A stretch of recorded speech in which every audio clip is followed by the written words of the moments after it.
E depois nós vamos ler em 2 Coríntios, capítulo 4, do 7 ao 11. 1 Coríntios 4, versículo 2. Vamos ficar de pé, irmãos, para a leitura da palavra. O primeiro texto é 1 Coríntios, capítulo 4, versículo 2. Depois, 2 Coríntios, capítulo 4, do 7 ao 11.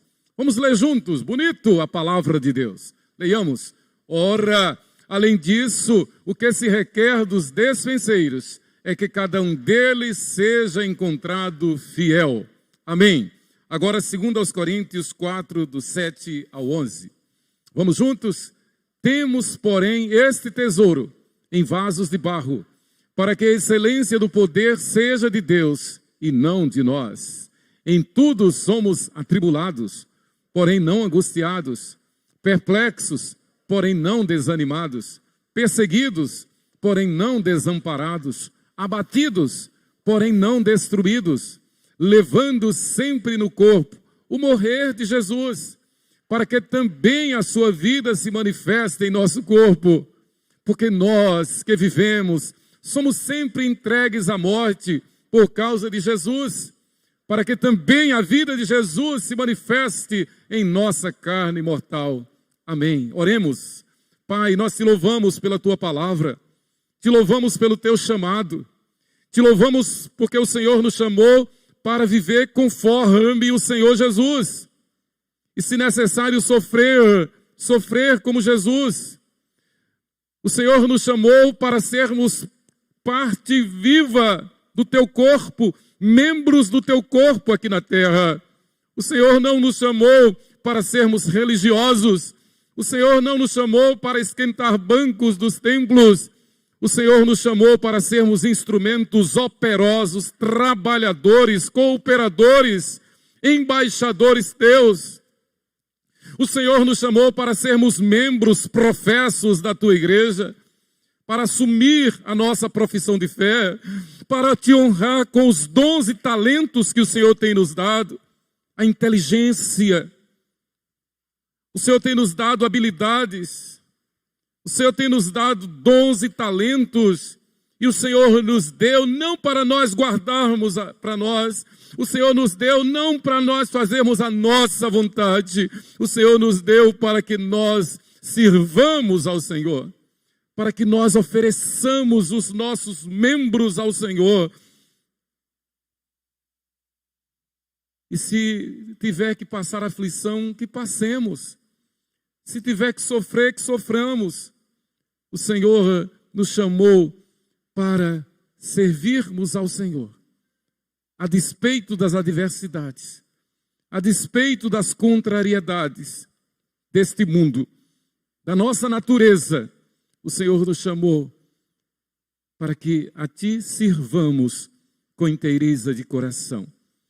Pedimos, ó Deus, que Tu fales ao nosso coração, em nome de Jesus, amém. Podeis sentar, irmãos. Características essenciais aos presbíteros e diáconos. E como falei semana passada, eu vou ler, porque o tempo é exíguo. Nós estamos às vésperas de mais uma eleição de oficiais na igreja.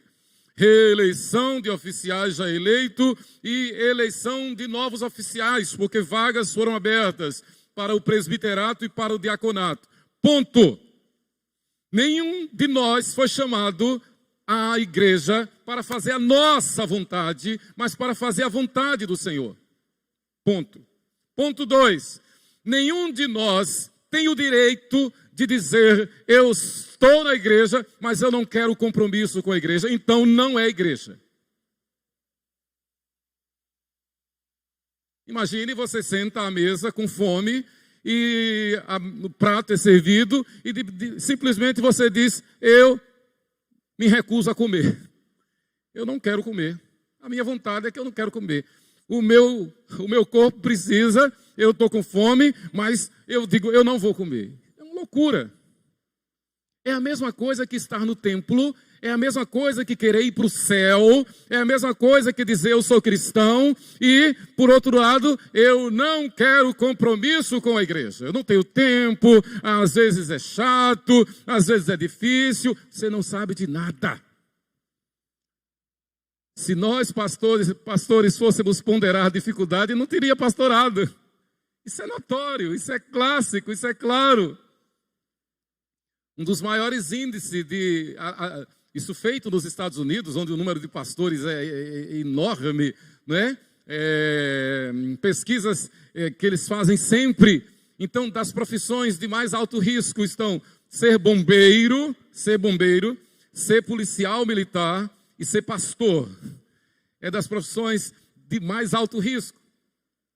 E delas, a que tem maior índice de desistência e até mesmo de suicídio está entre os pastores. Não é fácil. Se a gente fizer um rápido exercício de memória, a gente vai lembrar de uns 3 pastores que recentemente cometeram suicídio. Por que eu estou dizendo isso? Porque não é fácil. É difícil. E louvado seja Deus se a gente continua na parada. Louvado seja Deus se a gente continua à frente. Porque na verdade não somos nós que nos sustentamos, é o Senhor quem nos sustenta. Eu estou colocando isto porque ninguém, nenhum homem, eu estou falando aos homens, e eu faço um parênteses aqui, é devido à omissão dos homens que algumas denominações contra a Bíblia têm truncado, têm invertido a ordem. E ao invés de eleger homens oficiais, elegem mulheres presbíteras, diaconisas, pastoras. Isto está errado, isto é uma heresia. Agora, se for olhar direitinho o histórico, é porque os machos, os homens, simplesmente cruzaram os braços e se tornaram omissos. Começou em casa. Delegou à esposa a educação dos filhos, delegou à esposa a disciplina dos filhos, e às vezes, quando fala com os filhos, é com grosseria. Está errado. O texto sagrado, o texto que nós temos lido, mostra Paulo falando aos homens da igreja, aos líderes da igreja, que nós somos despenseiros, nós temos as chaves da despensa para alimentar a casa. O segundo texto que nós lemos, Paulo diz que nós homens fomos chamados para ser oficiais, nós somos como um vaso de barro, em cujo conteúdo há um tesouro. E esse tesouro é o Espírito Santo, esse tesouro é o Evangelho, esse tesouro é o dom que o Senhor nos deu a nós de sermos presbíteros e diáconos. Temos, porém, esse tesouro em vasos de barro, para que a excelência do poder seja de Deus e não de nós. Ou seja, eu não devo colocar a minha vontade antes. Não a minha vontade. Mas está difícil, está doendo, estou doente, não tem problema, eu te sustento. Se está doente, mas você tem capacidade de reconhecer que está doente, é porque você está raciocinando bem. Está doente, mas ainda pensa. Está doente, mas trabalha. Está doente, mas graças a Deus se alimenta, dorme, dirige, compra, viaja. Louvado seja Deus. O Senhor sustenta. Eu não tenho tempo, eu não tenho tolerância para cuidar das coisas da igreja, é muito difícil. E quem disse que somos nós quem vai fazer? Quem faz é Deus por nós. Mas Deus não vai descer para fazer. Ele nos elegeu, Ele nos delegou o ofício de cuidar da igreja. Que bênção quando a gente vê irmãos que dão tudo de si para a realização da obra. A gente vê isso, né? Vou citar um exemplo aqui. Eu digo, Gervásio, nós vamos a Ladeirinhas. Ele disse, agora, 83 anos. 83 anos. E ele vai dirigindo, volta dirigindo, uma bênção. Gervásio, a gente precisa levar uma encomenda ali na sua caminhonete, agora. Está no coral, está na congregação, trabalhando. Um exemplo. Aí tem crentes, tem pessoas que se dizem cristãs, estão na igreja, mas não querem compromisso. É claro que tem situações de doença, não é, que impossibilita, que a pessoa precisa tirar um tempo, ter uma licença. Mas, podendo trabalhar, deve trabalhar. Queridos, o apóstolo Paulo escreveu as 2 cartas aos Coríntios, mais ou menos nos anos 59 e 60, respectivamente. A primeira carta foi escrita de Éfeso, quase no fim do seu ministério, Atos 20 e 31. A segunda carta foi escrita da Macedônia, Atos 19. E a despeito da terrível idolatria, da terrível promiscuidade, da terrível imoralidade em Corinto, em apenas 18 meses, o apóstolo Paulo plantou uma igreja e se tornou uma igreja forte. 18 meses. Numa cidade totalmente hostil. Mas o Espírito Santo é quem opera. E lembra, Paulo tinha uma doença grave, uma doença crônica. Paulo vivia debaixo do tacão das autoridades, apanhando, sendo escorraçado, sendo expulso, sendo preso, sendo açoitado, sendo desprezado, sendo humilhado. Nesta mesma igreja em Corinto, ele foi tratado como persona não grata. A igreja que ele evangelizou, a igreja que ele discipulou, a igreja que ele doutrinou, a igreja que ele batizou, aliás, a igreja que ele recebeu como membros, a igreja que ele pastoreou, ele batizou muito pouca gente. Mas a igreja que ele plantou, ele foi rejeitado naquela igreja, mas ele não desistiu. Ele tem consciência de ser um vaso de barro. Nós devemos ter consciência de que somos vasos de barro. Eu não entendo porque há pessoas da igreja que querem conhecer tudo da teologia, querem conhecer tudo da história da igreja, mas não têm compromisso com a igreja. Não assumem cargo na igreja. De nada adianta a sua teologia, de nada adianta o seu conhecimento de história.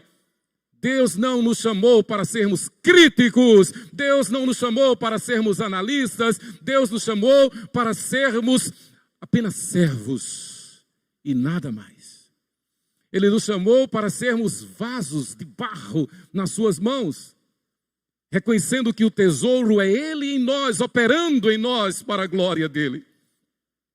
Meus irmãos, desses textos eu quero extrair lições sobre o oficialato da igreja. Em ambas as epístolas, o apóstolo piedosamente chama aos irmãos de santos. A igreja era difícil, a igreja dizia, eu não quero você, eu não quero esse pastor.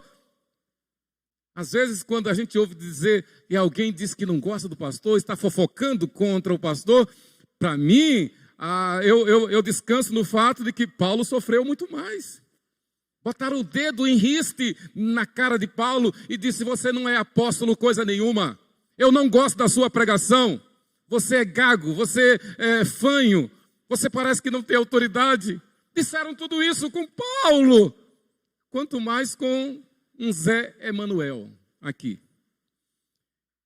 Deus permite que essas coisas aconteçam para que a gente entenda que a nossa suficiência vem dele e não de nós. Nenhum pastor, nenhum pregador o é por sua capacidade, mas somente pela graça e pela misericórdia do Senhor. Da mesma forma, a igreja não depende de nós, a igreja depende do Senhor. Mas o Senhor diz que se nós formos fiéis, Ele nos honrará. Ele honrará a igreja, Ele abençoará a cidade. O Senhor nos chamou para sermos servos. Nós estamos numa carência tremenda de oficiais na igreja, de líderes da igreja, de homens no coral. Você que tem voz, E nós aprendemos no coral que ser desafinado não é problema para coral. Coral educa. Então não tem nem desculpa. Você que tem voz, você que fala. Você que pode cantar no coral, eu estou dando apenas uma ilustração. Pode cantar no coral e não canta no coral.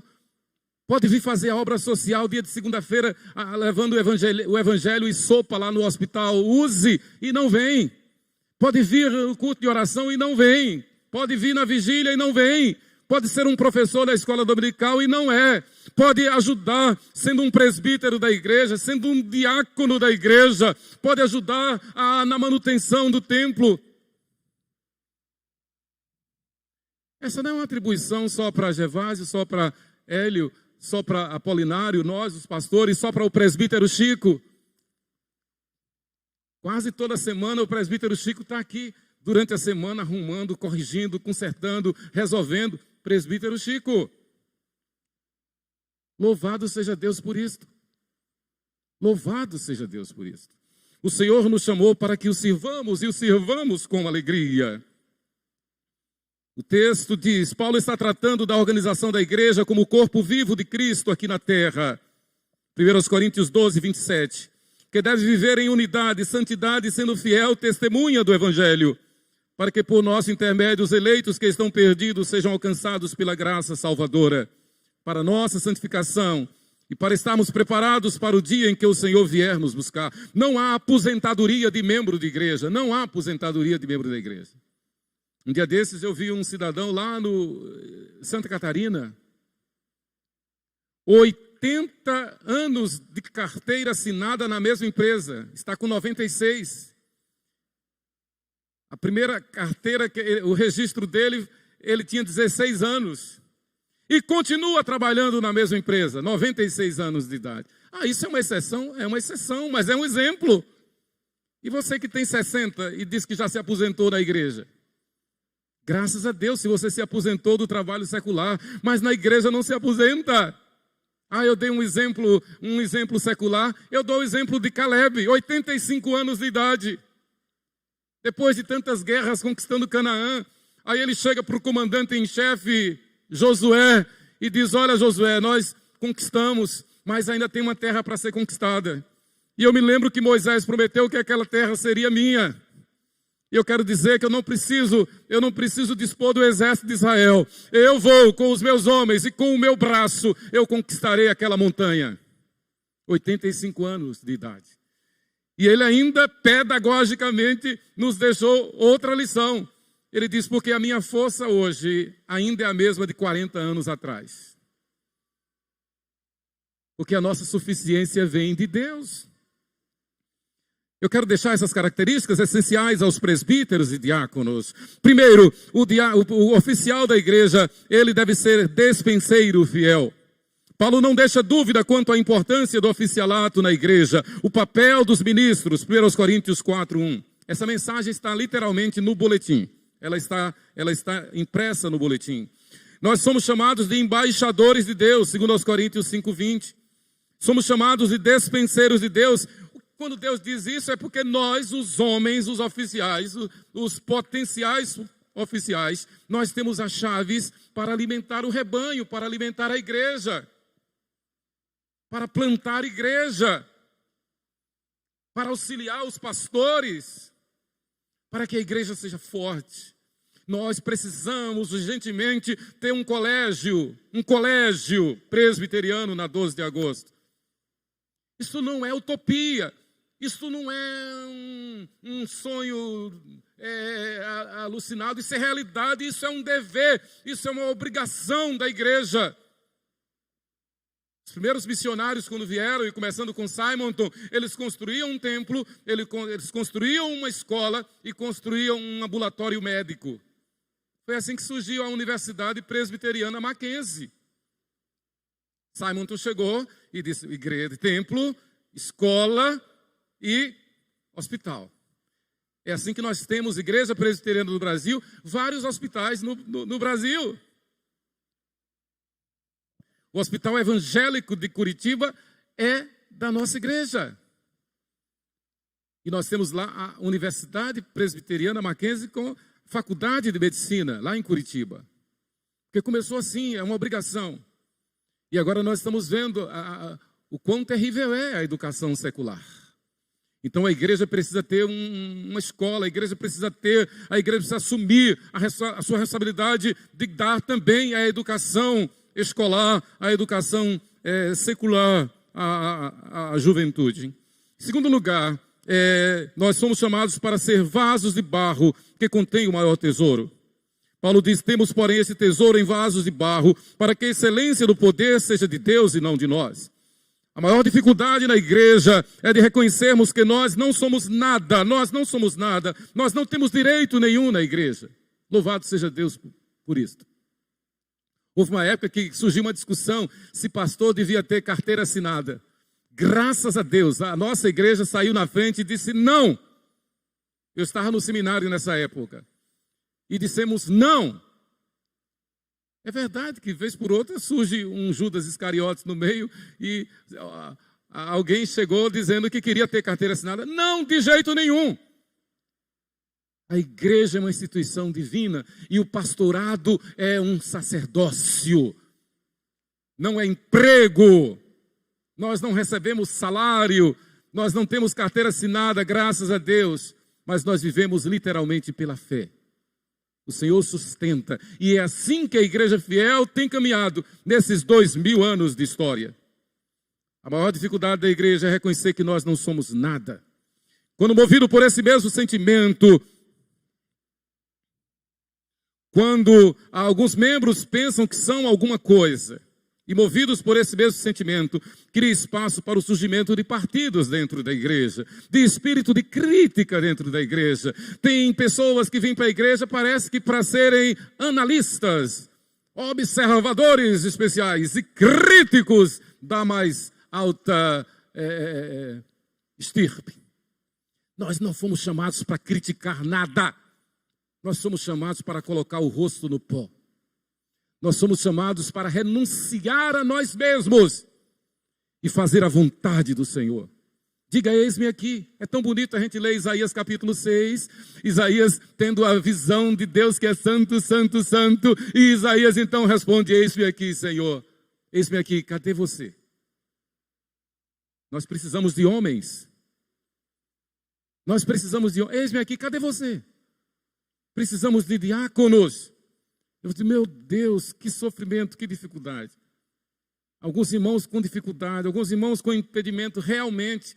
E a gente procura um auxiliar, não tem, um substituto não tem. Mas a gente olha e vê que tem homens na igreja. Onde estão esses homens? Aliás, isso não é coisa de agora. O exército de Gideão, 33 mil homens não é? No exército, se alistaram. 33 mil homens se alistaram no exército. Deus manda fazer um teste. 10 mil desistiram. Sobraram 32 mil. Deus disse, ainda tem muitos homens. Na verdade, o Senhor conhece o coração do povo. Essa turma não está me agradando, não. Faça outro teste. E no teste foram reprovados 31.700. Sobraram apenas 300, os 300 de Gideão. E com esses 300 Israel foi para a batalha e venceu.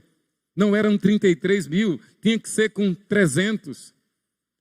Aí alguém pode dizer, então o senhor está usando um argumento que favorece a omissão? Não, pelo contrário. Eu estou usando o argumento, como a Bíblia manda, para mostrar que nós não devemos ser omissos como aqueles 31.700 ou 32.700, mas nós devemos ser valorosos como os 300, para a glória de Deus. Mas em terceiro lugar, o oficial da igreja, ele tem que estar pronto para sofrer tribulações. Versículos 8 a 10 do nosso 2 Coríntios 4. Em tudo somos atribulados, perplexos, perseguidos, abatidos, sofremos como com dor de morte. No entanto, não seremos, os mesmos versículos, no entanto, não seremos nem angustiados, nem desanimados, nem desamparados, nem destruídos, nem derrotados. 2 Coríntios 4, de 8 a 10. Afinal, a vida de Jesus, o evangelho de Jesus, se manifestará em nosso corpo, em nossa vida pessoal e na igreja, o corpo vivo de Cristo. Aleluia. 2 Coríntios 4:11, Paulo então diz, porque nós que vivemos somos entregues à morte por causa de Jesus. Somos entregues à morte por causa de Jesus. A vida do cristão fiel é uma vida de sofrimento. É uma vida de embate. É uma vida que normalmente é mal entendida. É uma vida que normalmente é criticada por esse mundo secular, esse mundo que jaz no maligno. Como disse John Stott, nós vivemos uma contracultura. Como diz o apóstolo Paulo, nós que vivemos o evangelho, somos tratados pelo mundo como loucos, como chatos. É essa mesma impressão que o mundo teve no tempo de Paulo e continua tendo nos nossos dias. Mas somos um vaso de barro que leva consigo um tesouro, que é o poder do evangelho. Temos, porém, este tesouro em vasos de barro para que a excelência do poder seja de Deus e não de nós. Porque nós que vivemos somos entregues à morte por causa de Jesus, para que também a vida de Jesus se manifeste em nossa carne mortal. Está difícil, o tempo é escasso, está cansado, os cabelos estão brancos, tem alguma enfermidade? Não tem problema. Diga: eis-me aqui, Senhor. Eu estou pronto a fazer o que tu queres, Senhor.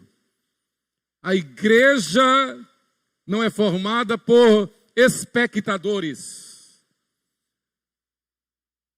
nem por críticos. A igreja é formada por servos de coração contrito e quebrantado.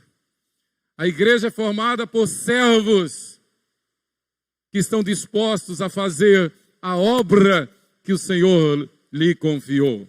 E eu termino dizendo: atenção, homens presbiterianos, que ouvis o chamado divino, que tendes consciência de haver sido comissionados pelo Espírito Santo para servir, dando o seu melhor para a glória de Deus. 2 Coríntios 4:15.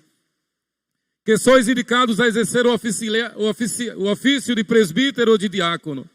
Ao ouvir o chamado divino que se manifesta através da indicação e do voto da Assembleia da Igreja, não digam não, simplesmente por omissão. Se você pode vir aqui, se você pode se alimentar, se você tem lucidez, se você pode dirigir, se você pode viajar, se você pode entender, se você é membro da igreja, você é um potencial candidato a ser oficial da igreja. Não digam não por omissão, também não digam sim, simplesmente por imaginar que tendes tempo, talento e carisma e o apoio popular. Se existem por acaso essas tentações, melhor é realmente dizer não, porque nós não somos oficiais da igreja por causa de voto, nem para agradar a ou B, nem para ter um cargo de proeminência. Não! Nós somos oficiais da igreja para sermos servos e servos inúteis, como nos chama o Senhor Jesus Cristo. Homens presbiterianos, reconhecendo que a igreja é o corpo vivo de Cristo, reconhecendo que Cristo é quem é tudo em todos, 1 Coríntios 15:28, reconhecendo que nós somos apenas despenseiros, mordomos, vasos de barro e apenas servos e nada mais, então digam sim. Eis-me aqui, Senhor. Eu aceito ser um oficial da igreja, se para isto a igreja me elegir. Diga assim: eis-me aqui, Senhor, humilde estou ao teu dispor. Quero apenas ser fiel, e ainda que haja sofrimento no oficialato, não murmurarei, não desistirei, não me omitirei, para que a vida de Jesus se manifeste em minha carne mortal. 2 Coríntios, capítulo 4, versículo 11. Que Deus nos ajude. Senhor Deus e Pai, nós te louvamos pela tua palavra. Te louvamos pela igreja, Pai. Te louvamos porque, a despeito de vivermos numa geração letárgica, omissa, amante do presente século, o Senhor nos tirou das trevas para a tua maravilhosa luz. O Senhor nos fez ser tua igreja e assumir e publicar e honrar a nossa pública profissão de fé. Assim, ó Deus, como igreja, nós pedimos que o Senhor revele, que o Senhor toque no coração destes homens, a quem o Senhor tem dado inteligência, vida, saúde, livramento, socorros, que o Senhor toque no coração destes homens e que possam dizer como Isaías: eis-me aqui, Senhor, envia-me a mim. E parafraseando dizer: eis-me aqui, Senhor, usa-me a mim. Abençoa a igreja, abençoa os presbíteros, os diáconos e aqueles que hão de ser eleitos para compor o quadro. Pedimos a tua bênção sobre a Assembleia da Igreja, sobre os nossos oficiais, sobre o Conselho da Igreja, sobre a Junta Diaconal. Em nome de Jesus. Amém.